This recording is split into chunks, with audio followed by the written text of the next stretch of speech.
नमस्कार,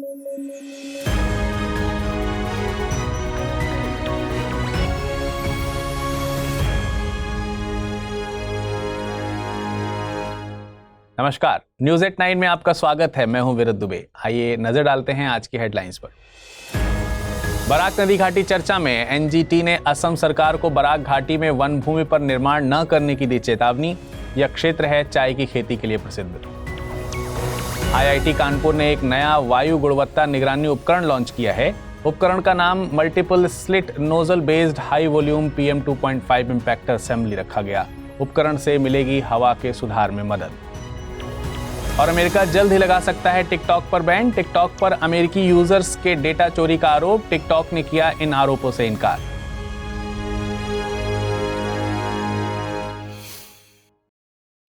चलिए खबरों में आगे बढ़ेंगे, लेकिन उससे पहले आपको बता दूं, इस बुलेटिन को अगर आप PDF फॉर्मेट में पढ़ना चाहते हैं तो अमृत उपाध्याय 007 इस टेलीग्राम से जुड़कर डाउनलोड कर आसानी से पढ़ सकते हैं। अब आइए नजर डालते हैं खबरों पर विस्तार से। हाल ही में बराक घाटी चर्चा में आई है। चलिए समझते हैं ये कहां है और इसके चर्चा में आने का कारण क्या है। दरअसल नेशनल ग्रीन ट्रिब्यूनल यानी NGT ने असम सरकार को एक प्रकार से चेतावनी भरे लहजे में कुछ कहा है। क्या कहा है? कहा है कि यदि चल रहे मामले के दौरान बराक घाटी में वन भूमि पर सरकारी अधिकारियों द्वारा कोई अवैध निर्माण किया जाता है तो वे इसके कॉन्सिक्वेंसेज और खर्चे के लिए जिम्मेदार होंगे। अब ये भी जानना है कि मामला आखिर है क्या। आपको बता दें कि कुछ दिन पहले एक घटना पर नेशनल ग्रीन ट्रिब्यूनल ने स्वतः संज्ञान लिया था। नेशनल ग्रीन ट्रिब्यूनल के स्वतः संज्ञान में यह आया था कि बराक घाटी में बड़े पैमाने पर कंक्रीट का स्थायी निर्माण किया जा रहा है। दरअसल यह पूरा मामला बराक घाटी में कमांडो बटालियन मुख्यालय के लिए 44 हेक्टेयर संरक्षित वन भूमि के डायवर्जन की वैधता से जुड़ा है। बराक घाटी में यह निर्माण असम के हालाकांडी जिले में आरक्षित वन की आंतरिक सीमा के भीतर किया जा रहा है। यह निर्माण second Assam command battalion unit के मुख्यालय के लिए किया जा रहा है। इस निर्माण कार्य पर आरोप यह है कि इस निर्माण के दौरान वन संरक्षण अधिनियम 1980 के तहत अनिवार्य प्रक्रियाओं को नजरअंदाज किया जा रहा है। वहीं असम सरकार की दलील है कि निर्माण गतिविधियां वन संबंधी नहीं हैं। चलिए अब ज्योग्राफी के नजरिए से इस खबर को देखते हैं। अब जल्दी से असम का मैप देखिए। बराक घाटी असम के दक्षिण में स्थित नदी घाटी है। इस घाटी का नाम बराक नदी पर पड़ा है। सिलचर इस घाटी का प्रमुख नगर है। यह क्षेत्र चाय की खेती के लिए प्रसिद्ध है। इसके अंतर्गत 3 जिले आते हैं, कछार, करीमगंज और हालाकांडी। अब बराक नदी की बात कर लेते हैं।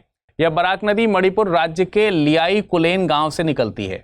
यहाँ अधिकांश लोग पौमई नागा जनजाति के हैं। इस जगह पर बराक नदी को वोरई के नाम से जाना जाता है। बहरहाल बराक नदी भारत के मणिपुर, नागालैंड, मिजोरम व असम राज्यों और बांग्लादेश में बहने वाली एक नदी है। यह मणिपुर में दक्षिण पश्चिम की ओर तिपाईमुख तक बहती है, जहां यह लगभग 180 डिग्री का यूटर्न लेती है। फिर यह जिरीमुख तक उत्तर की ओर बहती है और पश्चिम की ओर मुड़कर असम के कछार जिले में बहती है।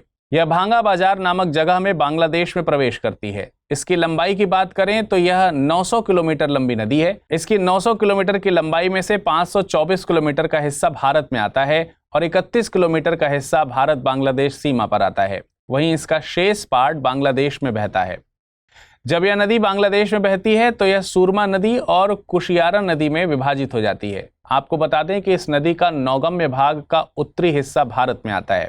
एग्जाम्पल के लिए भारत में लखीपुर से लेकर भंगा तक का 121 किलोमीटर का नदी मार्ग बड़ी नौकाओं को चलाने के लिए अनुकूल है और इस कारण से भारत ने सन 2016 में इस रूट को राष्ट्रीय जलमार्ग 6 घोषित कर दिया है। कुछ और फैक्ट्स की बात कर लेते हैं। इस नदी का कुल जल ग्रहण क्षमता लगभग 52,000 वर्ग किलोमीटर है। इस प्रकार यह नदी घाटी भारत के पूर्वोत्तर क्षेत्र के लिए बेहद इंपॉर्टेंट बन जाती है। इस नदी की सहायक नदियों की बात करें तो ध्यान दीजिए, बराक नदी की प्रमुख सहायक नदियां सभी भारत में हैं, जिसमें जिरी नदी, तुयाल नदी, त्लौंग नदी और जातिंग नदी प्रमुख हैं। आईआईटी कानपुर एनवायरमेंटल इश्यूज के प्रैक्टिकल सॉल्यूशन प्रदान करने के लिए अपने प्रयासों के लिए जाना जाता है। इसके लिए आईआईटी कानपुर सक्रिय रूप से प्रभावशाली तकनीकों के विकास और नवाचार को आगे बढ़ा रहा है। इसी क्रम में आईआईटी कानपुर ने एक और डिवाइस को लॉन्च किया है। दरअसल हाल ही में भारतीय प्रौद्योगिकी संस्थान कानपुर यानी IITK ने आधिकारिक तौर पर हवा का सैंपल लेने वाला नया इंस्ट्रूमेंट लॉन्च किया है। इस इंस्ट्रूमेंट का नाम है multiple slit nozzle based high volume PM 2.5 impactor assembly. आपको बता दें कि इसे आईआईटी कानपुर के प्रोफेसर तरुण गुप्ता द्वारा डेवलप किया गया है। तो चलिए समझते हैं कि यह इंस्ट्रूमेंट क्या करता है और यह आम लोगों के लिए किस प्रकार से यूजफुल हो सकता है। आईआईटी के द्वारा बताया गया है कि नया उपकरण वायु प्रदूषण से निपटने और ठोस बदलाव लाने वाले समाधान विकसित करने के प्रयासों में एक महत्वपूर्ण कदम है और यह जल्द ही बाजार में किफायती मूल्य पर उपलब्ध होगा। इसके साथ ही अभी बताया गया है कि संस्थान में विकसित की गई ऐसी तकनीकों का मकसद स्वदेशी पारिस्थितिकी तंत्र को बढ़ावा देने के लिए सूक्ष्म, लघु और मध्यम उद्योगों को बढ़ावा देना है। संस्थान द्वारा यह दावा किया जा रहा है कि यह इंस्ट्रूमेंट भारतीय वायु गुणवत्ता निगरानी पारिस्थितिकी तंत्र में कमियों को दूर करने के लिए डिजाइन किया गया है। आपको बता दें कि हवा के सैंपल लेने वाले इस इंस्ट्रूमेंट में कई स्टिल नोजल के साथ एक उच्च मात्रा वाले PM 2.5 इम्पैक्टर लगाया गया है। यह इंस्ट्रूमेंट कणों को जमा करने की दक्षता और न्यूनतम दबाव ड्रॉप सुनिश्चित करता है। यह इंस्ट्रूमेंट उच्च मात्रा वाले धूल के सैंपल को बड़ी आसानी से जमा कर लेता है। इस उपकरण को विभिन्न एयर पैरामीटर्स का आकलन करने के लिए नमूने एकत्र करने के लिए डिजाइन किया गया है। इसमें सांस लेने योग्य एयर क्वालिटी, एम्बिएंट एयर की निगरानी और पॉल्यूटेंट के मात्रात्मक मूल्यांकन शामिल हैं। इसके अलावा यह एम्बिएंट एयर में मौजूद विभिन्न माइक्रोबियल कॉलोनियों का मात्रात्मक अनुमान भी प्रदान करता है। आईआईटी कानपुर के रिसर्च एंड डेवलपमेंट के प्रोफेसर तरुण गुप्ता ने बताया है कि यह उपकरण एयर क्वालिटी मॉनिटरिंग को आसान बनाता है।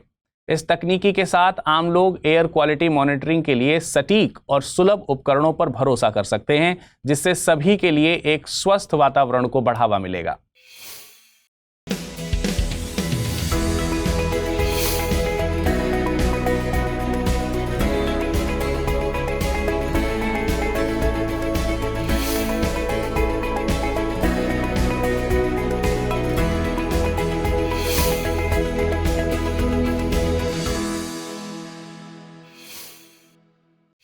हाल ही में खबर आई है कि संयुक्त राज्य अमेरिका में सोशल मीडिया ऐप टिकटॉक पर प्रतिबंध लग सकता है।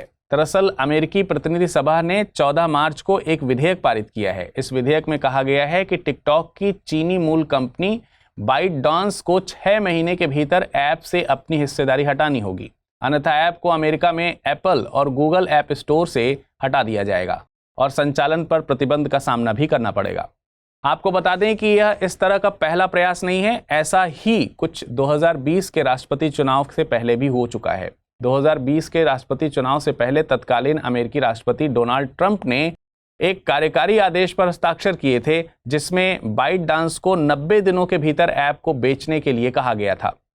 ट्रंप ने ऐप को बैन करने के पीछे सुरक्षा चिंताओं के साथ साथ कोविड-19 का हवाला दिया था और कहा था कि कोविड-19 की उत्पत्ति चीन से हुई है और प्रतिबंध को एक प्रतिशोधात्मक यानी बदला लेने वाला बताया गया था।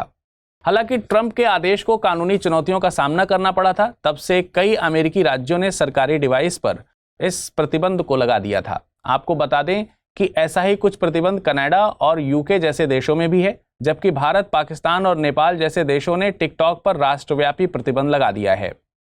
चलिए अब समझते हैं कि अमेरिका अब फिर से क्यों टिकटॉक पर बैन करना चाहता है। आपको पता ही है कि अमेरिका और चीन के संबंध इस वक्त इतिहास के सबसे कठिन दौर से गुजर रहे हैं और इसी बीच अमेरिका की कांग्रेस में हाल ही में विदेशी शत्रु नियंत्रित अनुप्रयोगों से अमेरिकियों की रक्षा विधेयक पारित हुआ है।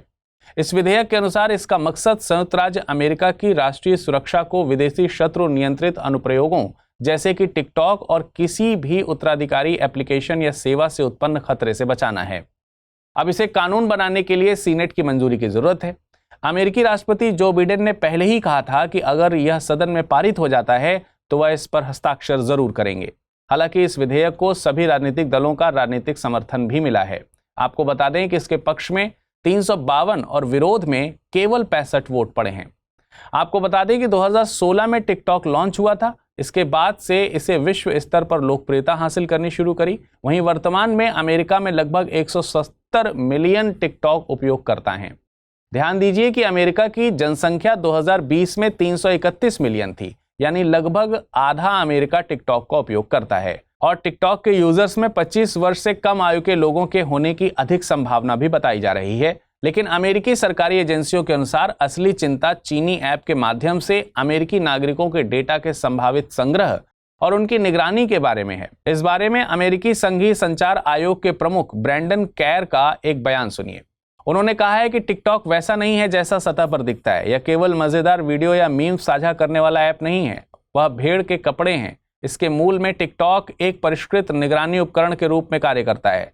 इन्होंने इस मामले में भारत का भी जिक्र किया। इन्होंने कहा कि भारत जैसे दुनिया के सबसे बड़े लोकतंत्र ने भी अनाधिकृत तरीके से यूजर्स के डेटा चोरी करने और गुप्त रूप से प्रसारित करने के लिए राष्ट्रीय सुरक्षा के आधार पर पहले ही टिकटॉक पर प्रतिबंध लगा दिया है। चलिए अब ये भी देखते हैं कि बाइटडांस और चीन ने इस मामले पर अपनी कैसी प्रतिक्रिया दी है।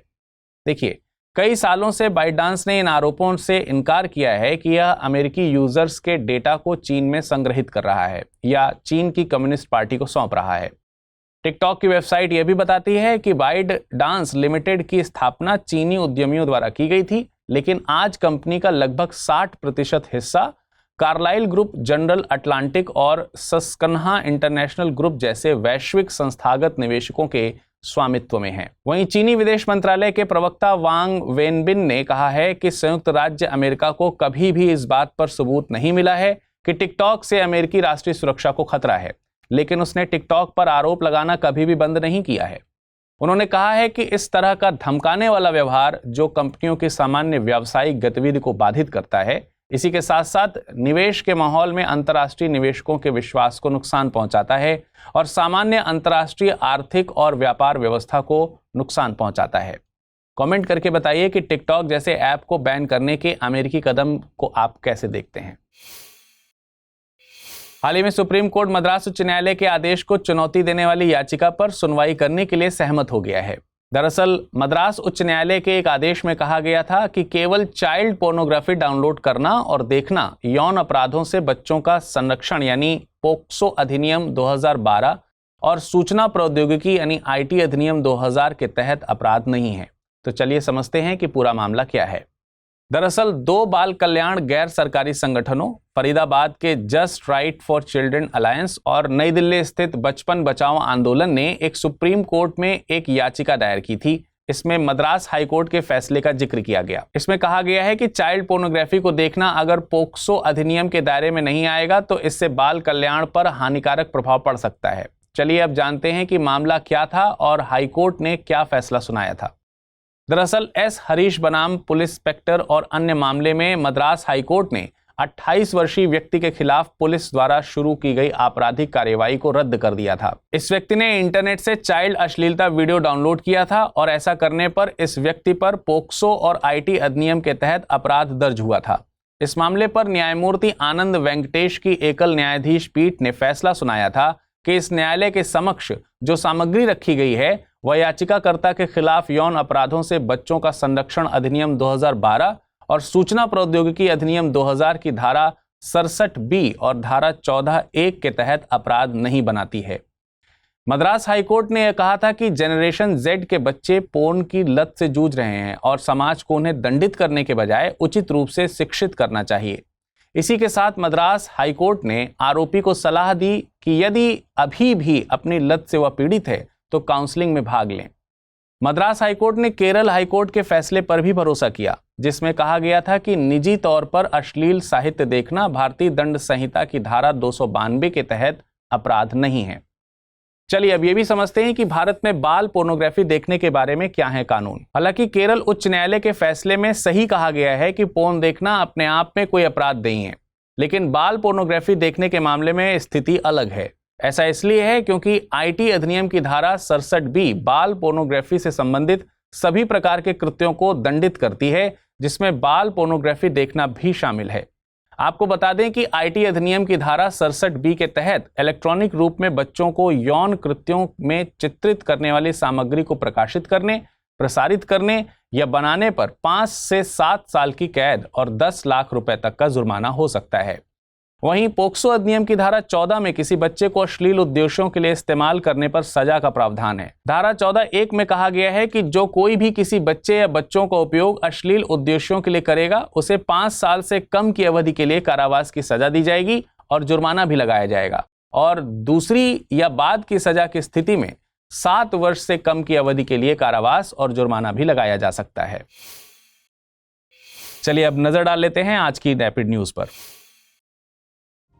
भारतीय प्रतिभूति और विनिमय बोर्ड यानी सेबी ने हाल ही में T+O निपटान के बीटा संस्करण को लॉन्च करने की मंजूरी दे दी है। T+O निपटान का मतलब है कि लेन देन के लिए धन और प्रतिभूतियों का निपटान उसी दिन किया जाएगा जिस दिन व्यापार दर्ज किया गया है।